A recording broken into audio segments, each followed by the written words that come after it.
할렐루야, 할렐루야. 오늘 수요 예배 정말 잘 나오셨죠?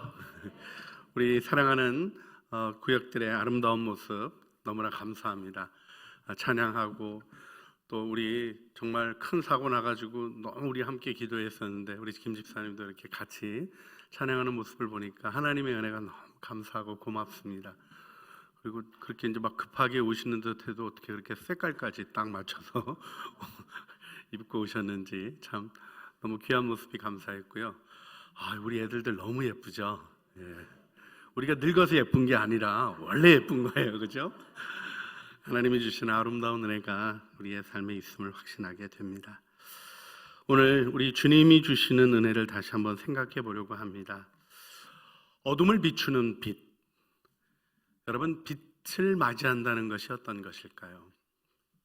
갈릴리에서 큰 빛이 빛났다, 이렇게 오늘 본문이 선언하고 있습니다. 이방의 땅 갈릴리에서 사망의 그늘에 앉은 자들이 큰 빛을 보았다는 것입니다.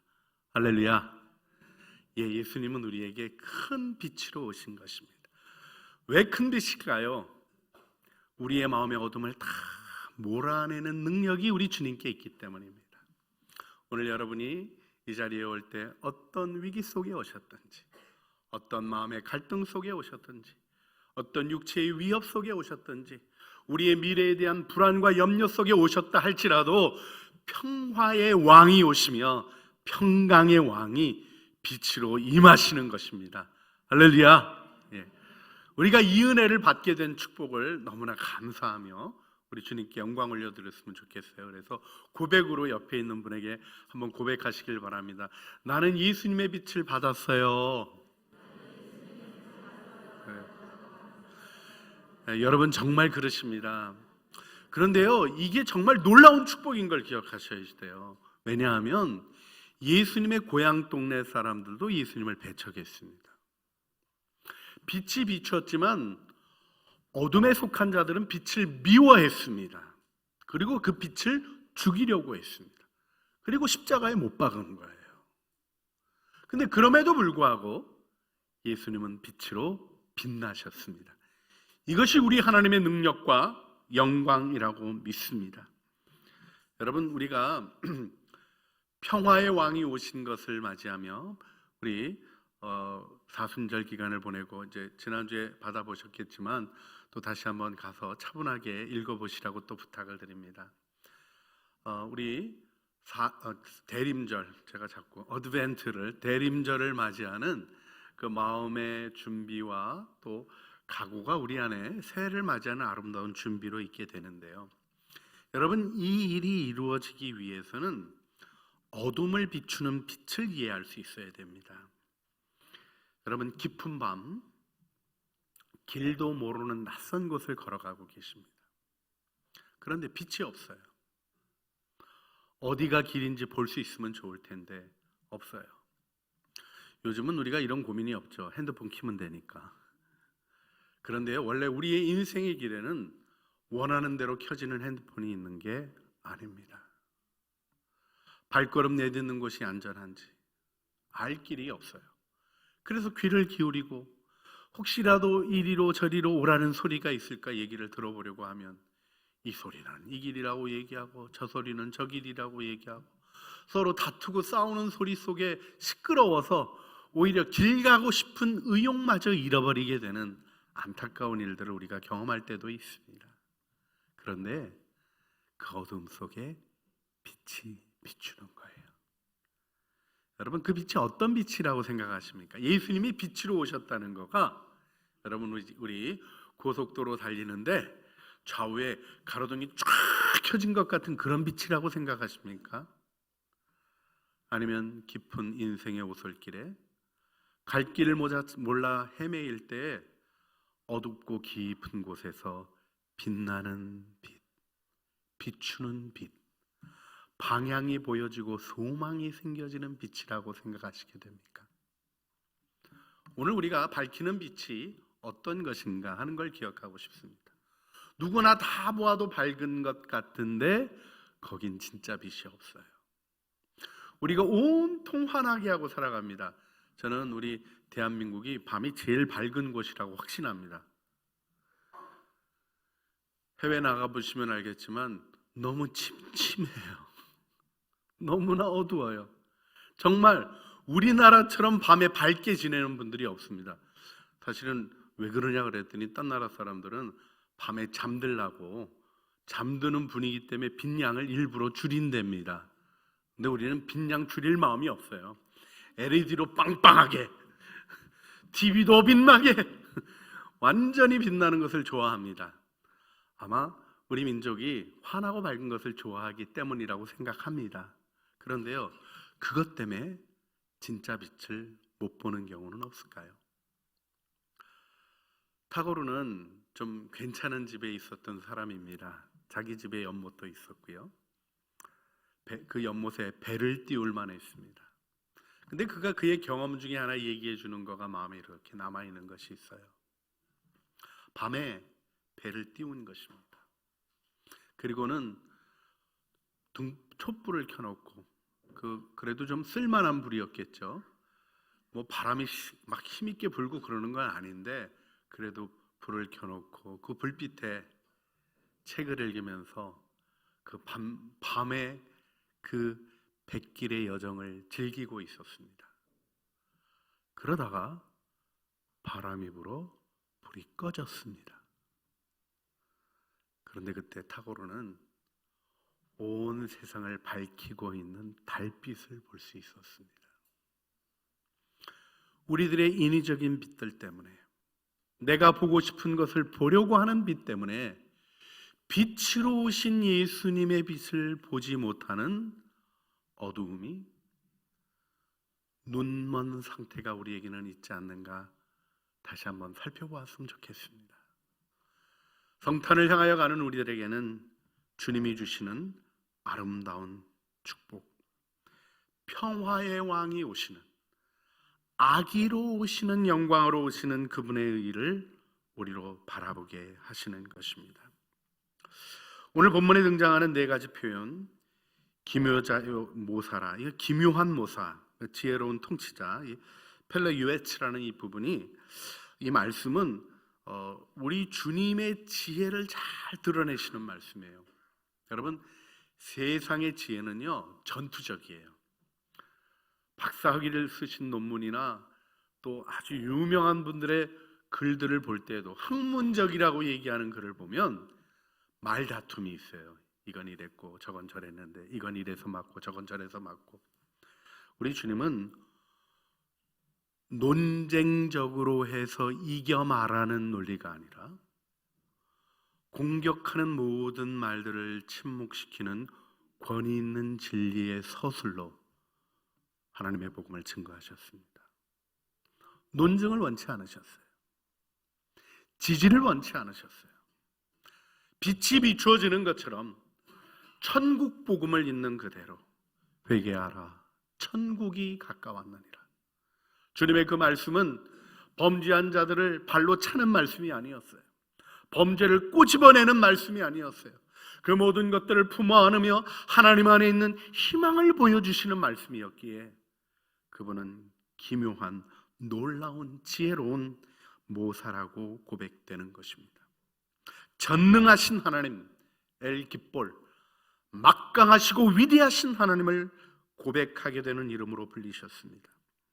우리 시편 72편 18절 19절에 보게 되면 홀로 기이한 일을 행하시는 여호와 하나님, 곧 이스라엘의 하나님을 찬송하며 그 영화로운 이름을 영원히 찬송할지어다. 온 땅에 그의 영광이 충만할지어다. 아멘, 아멘. 하나님은 전능하신 분이십니다. 도마는 자신의 의심과 고민 속에 다시 그리스도를 만났을 때 무엇이라고 고백했습니까?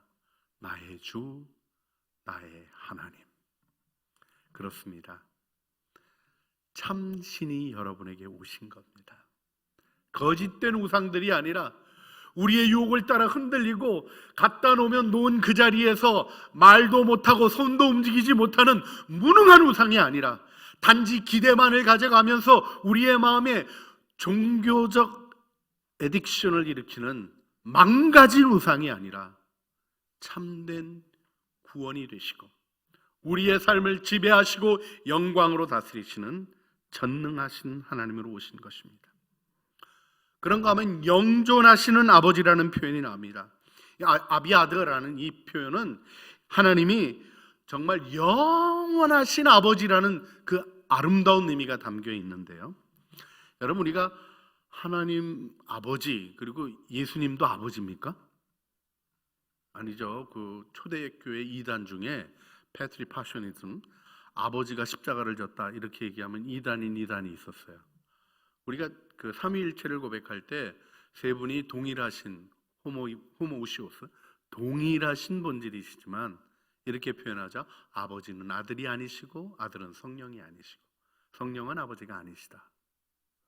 구별된 인격으로 계신 분이시기 때문에 우리가 예수님을 아버지로 표현하는 일에 사실 조금 주저함이 있는 게 당연한 신앙적 태도입니다. 그러나 여기 말하는 아버지는 무엇입니까? 요한복음 14장 18절 말씀, 내가 너희를 고아와 같이 버려두지 아니하고 너희에게 오리라. 우리의 삶의 고민과 우리의 삶의 연약함과 우리의 삶의 고독함 속에 고아와 같이 버려진 삶으로 우리를 방치하지 않으시고 아버지의 사랑으로 다가오시는 구원자 예수 그리스도의 은혜를 고백하게 하시는 것이죠. 그런가 하면 평강의 왕, 여러분이 평강의 왕이라는 이게 샬롬이라는 이 표현 속에 샬롬, 우리 주님이 우리에게 주시는 진정한 의미의 평화를 우리는 바라보게 됩니다. 그것을 조금 현대 교회들이 정의, 평화, 창조 질서의 회복이라는 영역으로, 그래서 단순히 다툼이 없는 게 평화가 아니라 정의가 구현된 것이 평화고, 정의의 구현에는 대상의 유익을 추구하는 십자가 사랑이 기초가 되어 진정 말로 하는 정의가 아니라 모두를 구원하고 모두를 은혜 안에 이끌어내는 진정한 평화, 그리고 그것과 더불어 우리에게 주신 창조의 세계 안에 있는 창조 질서를 세워가는 아름다운 축복, 이 모든 만물이 하나님께서 우리에게 위탁하신 것임을 깨닫고 우리가 주님 안에서 돌보고 관리하고 세워야 할 것을 얘기해 주시는 그 은혜 속에 표현되어지는 자연의 환경까지를 포함하고 있는 진정한 하나님 나라의 개념 샬롬을 우리는 예수님 안에서 보게 되는 것입니다. 그런데 오늘 우리가 함께 생각하고 싶은 것은 이것입니다. 그분이 아기로 오셨다는 것입니다. 여러분, 여기 우리가 다시 한번 질문해 봐야 하는 것이 있습니다. 빛을 이해하기 위하여 깨달아야 할 것이 있습니다. 아기로 오신 구원자를 이해하는 것입니다. 여러분, 아기는 어떤 존재입니까? 힘없고 부드럽다 못해서 연약한 것이 아기이죠. 그렇습니다. 아기가 그런 존재입니다. 근데 저희도 요즘 재밌는 경험을 합니다. 우리 집에 7달 된 저희 가문의 기쁨 사랑이가 있습니다. 얘가요, 부드럽기가 이루 말할 수 없어요. 정말 오랜만에 이렇게 부드러운 게 있나 싶은 것들을 이렇게 만져가면서 너무 행복해요. 정말 힘이 없어요. 요즘은 이제 좀 막 일어나려 그러고 뭐 그래서 건강하게 잘 자라고 있다고 확신하고는 있지만 얘 혼자 너무 쓰러집니다. 그래서 요즘은 뒤로 넘어지면 어떡하나 그래가지고 여기다 뭘 붙여놓으니까 그것도 잘 안 되고, 그래서 와서 같이 놀 때면 넘어지는 거 주의해야 되고 이러는데요. 놀라운 건 뭔지 아세요? 개가 오면 우리 집에 주인이 개예요. 모든 관심과 집중과 일의 진행이 이 아기에게 달려있게 되는 걸 보게 됩니다. 여러분, 이게 빛을 이해하는 데 있어서 굉장히 중요합니다. 부드럽다고 무력한 게 아니에요. 양보한다고 지고 낮춘다고 힘없어지는 게 아니에요. 진정 위대함은 무엇입니까? 아기의 유연함 속에 담으신 하나님의 구원을 알아가는 열림인 것입니다. 악을 제압할 능력이 전혀 없어 보이는 어린 아이, 그 아이로 말미암아 세상의 악이 제거되어지는 하나님의 구원이 이루어지는 것입니다. 그 구원을 볼 수 있는 것이 작은 빛 가운데서 방향을 볼 수 있는 그리스도인의 시선인 것입니다. 오늘 우리가 하나님이 주시는 은혜의 계절을 맞이하며 이 눈이 열려지기를 기도하기를 원하는 것입니다. 아기에게서는 뭘 얻어낼 게 없어요. 단지 아이의 미소만 있을 뿐인데요, 아이의 미소는 준 것도 없고 받은 것도 없어도 무지하게 행복하죠. 그렇습니다. 왜 그런지 아이가 웃으면 함께 따라 웃게 됩니다. 왜 그럴까요? 이유 없는 순전한 미소이기 때문에 그렇습니다. 그렇습니다. 구원의 길은 다른 데 있는 것이 아닙니다. 계산에 있는 것이 아닙니다. 판단에 있는 것이 아닙니다. 경험에 있는 것이 아닙니다. 자기를 드러내려고 하는 일은 오늘 우리가 다니엘서에서 적그리스도적인 모습으로 얘기하는 것처럼 자의로 행하여 방자하게 행동하는 악한 자의 모습입니다. 아이는 주어진 대로 갑니다. 안으면 안기고 옮기면 옮기고, 그러나 안았을 때도 옮겨놨을 때도 그 아이가 모든 것에 가장 큰 영향을 펼치는 모습으로 서 있는 것을 우리는 보게 됩니다. 예수님은 세상적인 빛이 아니라 세상의 빛으로 오신 것입니다. 비교할 수 있는 빛이 아니라 하나님으로부터 온 온전한 구원이신 것입니다. 그래서 오늘 우리가 주님 앞에 기도하기를 원합니다.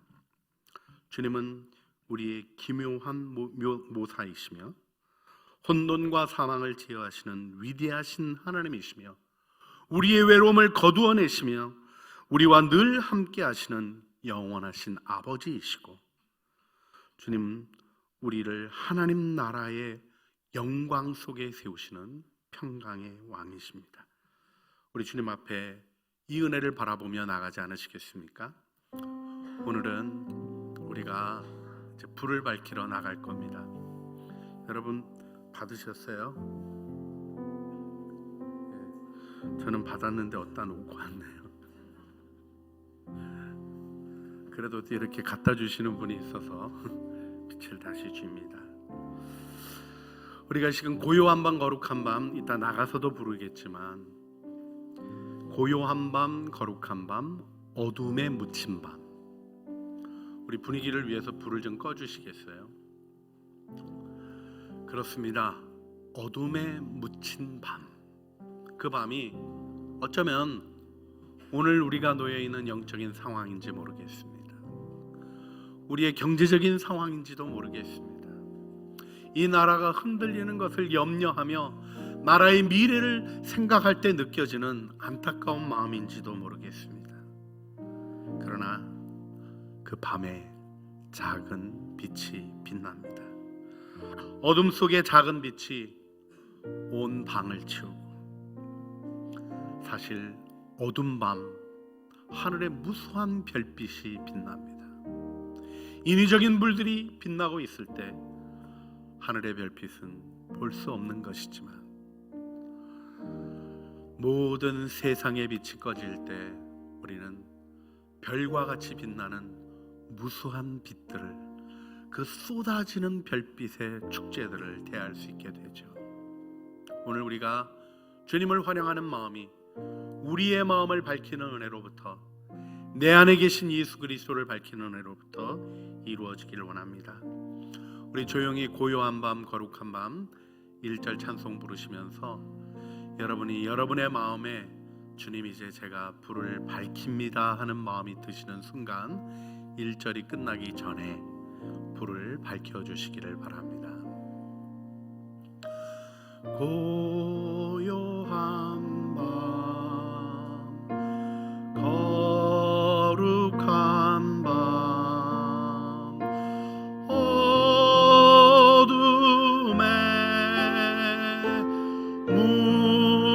묻힌 밤 주의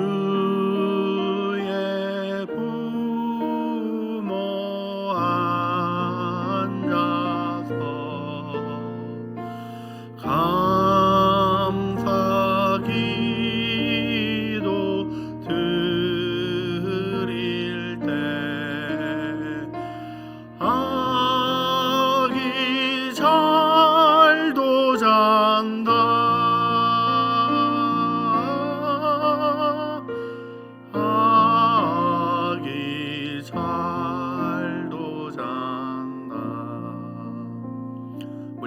불을 밝혔습니다.